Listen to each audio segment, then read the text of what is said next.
22শে চৈত্র 1432 5ই April 2026। এখন 7:30 বাজে। ঠান্ডা আছে এখন পর্যন্ত, রোদের তাপ বাড়ে নাই। একটু পরই রোদের যে তাপ বাড়বে তাতে পাগল হয়ে যাওয়ার অবস্থা।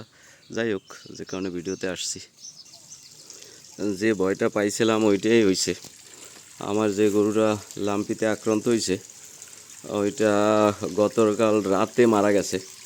আমি একটু বিশেষ কাজে ঢাকা গেছিলাম একদিনের জন্য। তো কালকে রাতে যখন ফিরতেছি তখন 8:30 9টার দিকেই খবর পাইলাম যে ও আসলে আর নাই।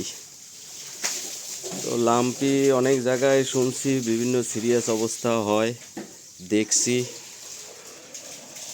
কিন্তু আমার সাথেই ঘটে গেছে। আসলে গরুটাও যখন আনছি ঈদের আগে আগে আমি একটু ব্যস্ত ছিলাম ঈদের সময়, ওই কারণে আসলে ভ্যাকসিন দেওয়া হয় নাই। ভ্যাকসিন না দেওয়ার কারণে ওরে ধৈর্যা একটু বেশি কাবু করে ফেলাইছে। আবার আমার চিকিৎসায় একটু ভুল হয়েছে, আমি প্রথম বুঝতে পারিনি।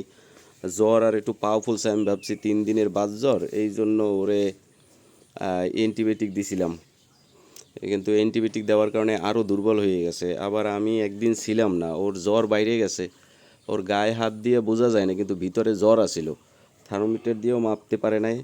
যার কারণে ওরে যে একটু জ্বর, তাপমাত্রা বাইরে গেছে, ওইটা গোসল করাই, মাথায় ঠান্ডা পানি দিয়ে দেবে, এগুলাও হয় নাই। আর সবচেয়ে বড় কথা, ওর ভিতরে, বাইরে তেমন একটা প্রকাশ না পাইলেও লাম্পি ভিতরে মুখে ঘা হয়ে গেছে। লাম্পি সাধারণত মুখের, নাকে মুখে ভিতরে ঘা হয়ে গেলে টিকতে চায় না, আর বিশেষ করে হলস্টাইন ফ্রিজিয়ান তো খুবই দুর্বল, মানে এগুলোরে সহজেই কাবু করে ফেলায়। তো এই আর কি অবস্থা। আপনারা মানে গরু নিয়ে এখন বর্তমানে আসলে খুবই লাম্পি ব্যাপকভাবে ছড়াই গেছে।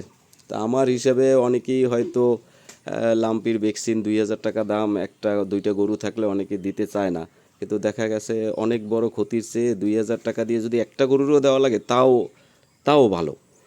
তো সবাই ভ্যাকসিনটা দিয়ে দেওয়া উচিত। আমার এই সূচনারে অনেক আগে দেওয়া ছিল, কিন্তু এখন তো ওরে ভ্যাকসিন দেওয়া যাইতেছে না, যেহেতু গর্ভবতী। আবার একটা ফার্মে একটার যদি হয়ে যায় তখন আর ওই ভ্যাকসিন দিলে কাজ হয় না। তো এই জন্যই সবাই আগে আগে ভ্যাকসিন দিয়ে দেবেন।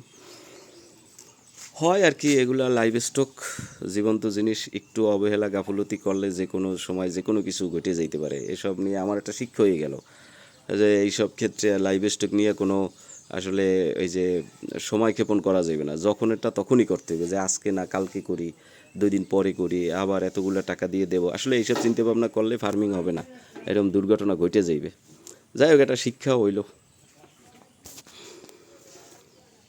ঠিক আছে, ধন্যবাদ।